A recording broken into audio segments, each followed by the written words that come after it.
শায়েখ, মহিষ কুরবানি দেওয়া যাবে? যাবে। মহিষ গরু একই, 7 ভাগ নেই, 1 ভাগ চিলিয়ে যে যাই মাঠ একাকার করুক না কেন, বাস। বেশি টাকা উট, কম টাকা গরু, তার চেয়ে কম খাসি, তার চেয়ে কম ছাগি, তার চেয়ে কম ভেড়া ভেড়ি। জনাব, আমাদের গ্রামের কিছু লোক আমাদেরকে নিয়ে আপনার বক্তব্যের কিছু অংশ নিয়ে এমনভাবে লেগে পড়ে যাও শোভনীয়, যা অশোভনীয়। এমতো অবস্থায় করণীয় কি? ধৈর্য ধারণ করো, জাতিকে ফাঁকি দিনি। আজকে যে কথাগুলি বললাম, 50 বছর সময় দিলাম তোমার ওই হুজুরকে, সামনে 50 বছর, আর অতীতে একদিনও নেই। ও তো আর বাপও করবে না, ও তো ব্যবসায়ী। কি বলো তুমি? তুমি ধৈর্যের পরিচয় দাও, নিরাশা হয়েও না। জাতির যদি রাস্তাঘাট করে দিতে না পারি, জাতির যদি স্কুল কলেজ করে দিতে না পারি, জাতিকে চূড়ান্ত সঠিক ধর্ম দিতে পারবো ইনশাআল্লাহ।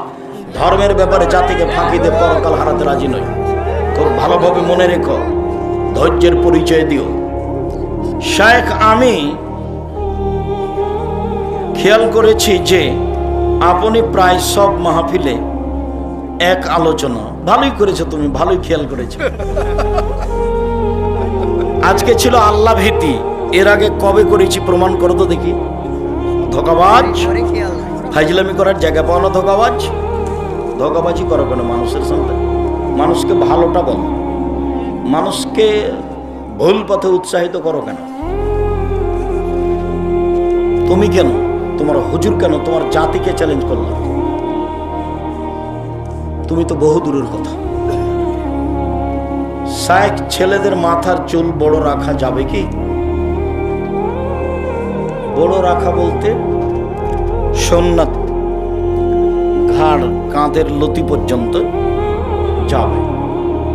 ছোট রাখবেন সেটাও যাবে, তবে বড় ভালো। এই পর্যন্ত যেগুলো নিচে নেমে গেছে সেগুলো তো আপনারা বলেন মাস্তানি, ওটা আসলে রাসূলের সুন্নাত নয়। একটা কথা যে অনেক সময় এক বিষয়ের উপরে কোনো গুরুত্বপূর্ণ কথা চলে আসে, তখন জাতির উপকারার্থে সেটাই বলা হয়।